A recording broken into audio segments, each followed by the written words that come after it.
Her and EU, a European podcast on gender equality, brought to you by the Martens Centre with Loredana Teodorescu.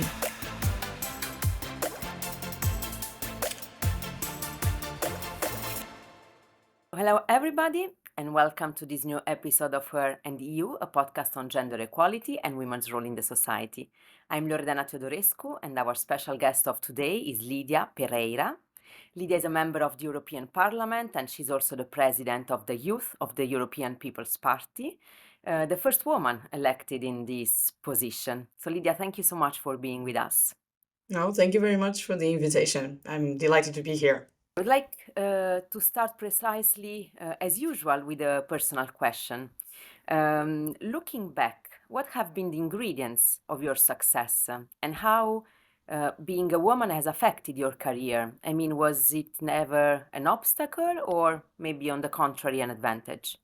One of the main elements for a politician, I think, is not to lose sight of the objectives that guides that person into service, because I think politics is to serve. I don't think this is a cliche. I truly believe in this, and that's the spirit with which I am in politics. Well, the question you ask whether it is an advantage to be a woman or not. I mean, I was never a man, so I cannot make the comparison. But what I do know and what I do acknowledge is that we have been progressing in the number of representation of women in politics and in leadership positions, in businesses, in public administration. But we are still far from an ideal scenario that can translate the real diversity we have in our societies. So I think a lot of things have been contributing for that progress. And I believe that having at the moment 3 women at the helm of the most important European positions, and even international positions, if we think, I'm thinking about the president of the European Commission, president of the Parliament, the president of the European Central Bank, but as well of the International Monetary Fund. I think these are very good examples that illustrate the shift that we are observing and witnessing, and show that they are also role models and show that it is possible. But we know that there are still obstacles and hurdles for women to be engaged more in leadership positions. So there's a lot of work to do.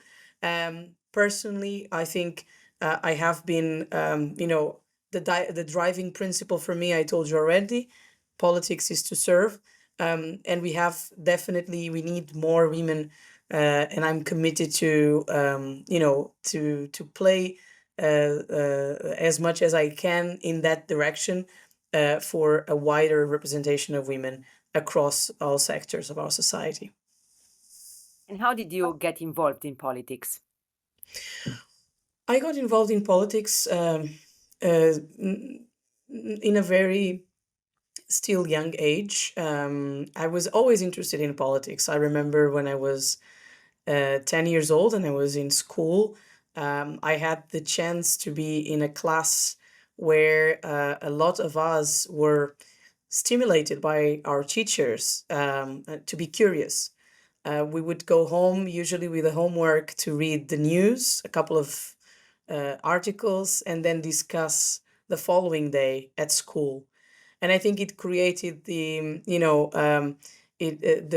interest for what is happening in the world, what is not going well, how could we shape a better future.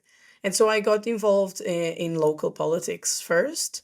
But I was very interested already at the time in international politics, especially when I was in university, and I was the international secretary for the youth of my party, JSD.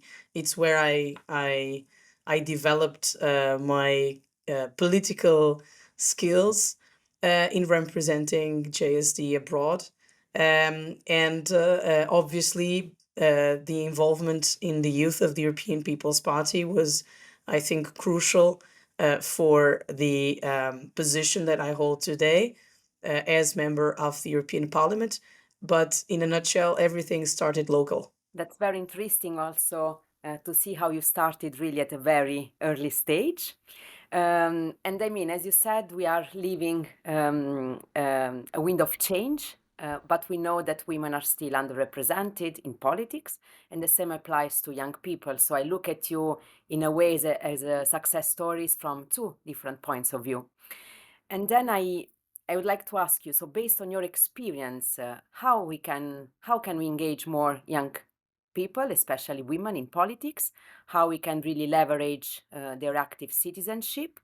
And I mean, how we can try to overcome some of the obstacles which are still there?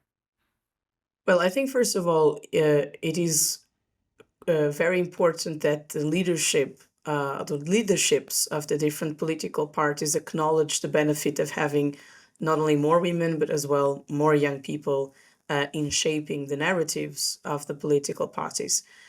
When I say that we need to bring young people out of advisory councils to the heart of the decision-making processes, I say it because I honestly, I'm convinced about the merits of intergenerational fairness, of intergenerational solidarity across our generations. And I do believe that we are living in such a fast-paced world with the technology developments, with the climate change, that is very important that the younger generations have a say in the definition of public policies to address these challenges. So I would say first, it is an acknowledgement exercise from the political parties that if they want to win elections, and even though we have an aging continent, we have a demographic problem. But if political parties want to win elections, I believe that more and more young people will make the difference in swinging elections. And so I think it is important to make this internal reflection. I believe in representative democracy. I don't think any other form of democracy is the one to be followed or taken into account. I believe in political parties, but I do acknowledge that political parties need to be engaged with the changing societies or the way societies and individuals work and perceive the work of politicians. And so when we are talking about young people, we need to know, we need to first understand that a lot of young people today, they are not politically disengaged. On the contrary, they have an opinion. They express that opinion on a daily basis in several platforms. I'm referring to social media. So political parties have to be where people are, and if people are today in online communities more than in taking part in an association after dinner, we have to reflect upon that. We need to open up the parties. There is more need for transparency, and the political parties can be the driving force to meet the expectations of the people. Ethics are fundamental, and I can tell you that at the moment my party, PSD in Portugal, we are undergoing a statutory revision, and there are some good elements to be taken into consideration. And one of them is the quotas for women, and also establishing the rules of ethics in deciding the candidates for the different positions or that will hold public office. And I think this is a first step of political parties understanding that they have a role to play in the transformation that is ongoing in our societies. Not forgetting that the youth people, the young people, they will be they will be key in winning elections, and they want to have a say. They have a say daily.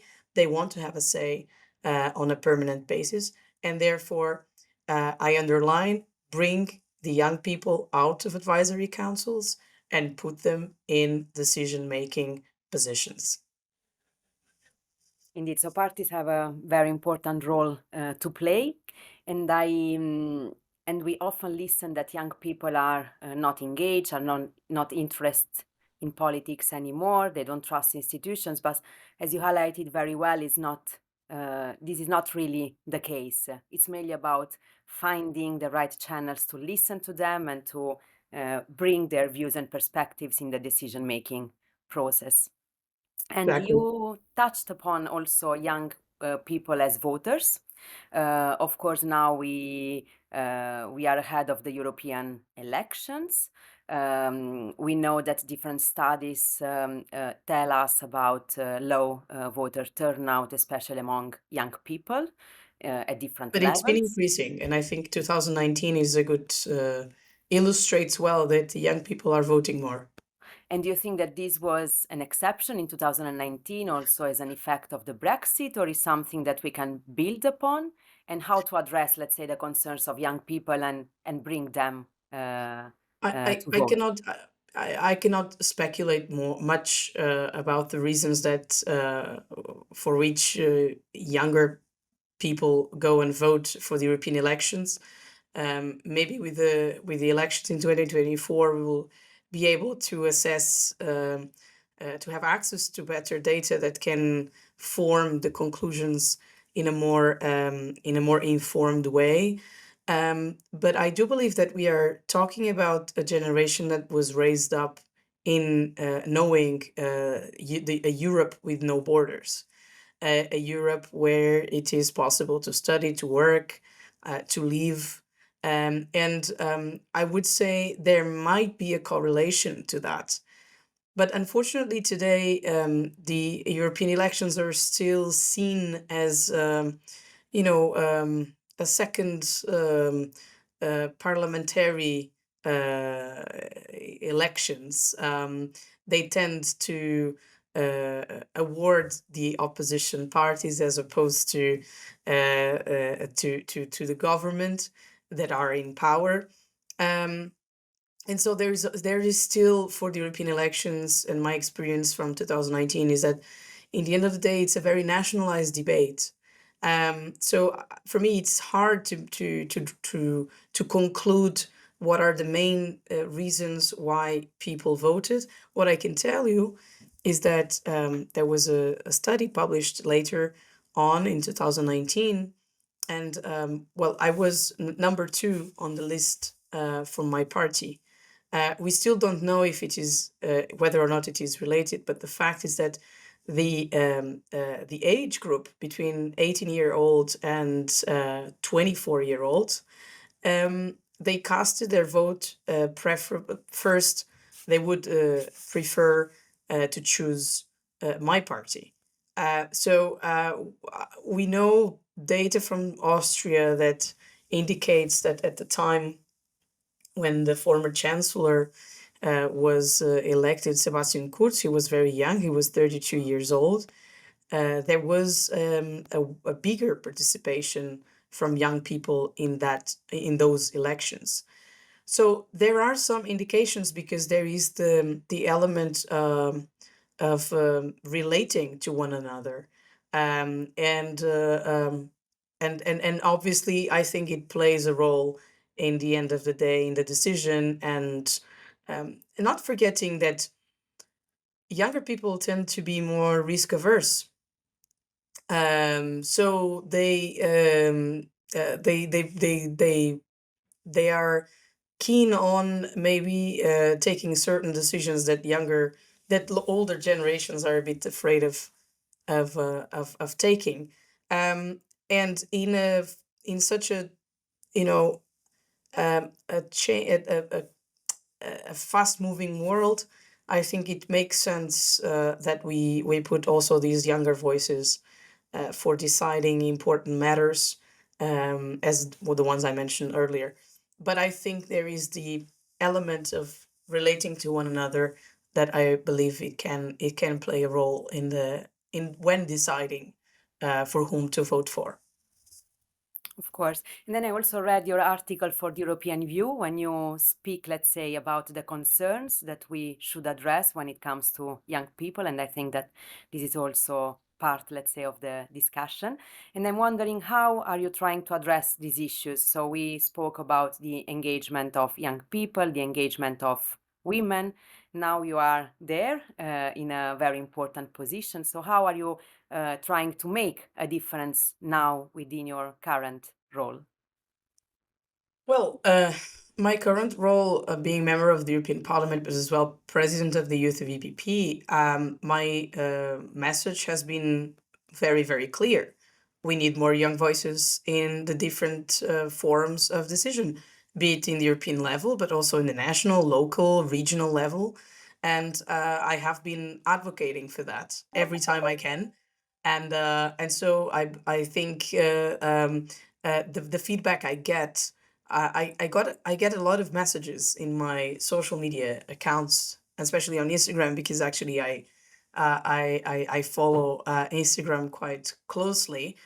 I get a lot of messages from young girls asking how can they be involved and how can they um, uh, have a say in in politics. So I think this shows that what I am doing, but I'm not alone. There's other young ladies in the parliament, and especially in the EPP, that in the end of the day might be seen as role models.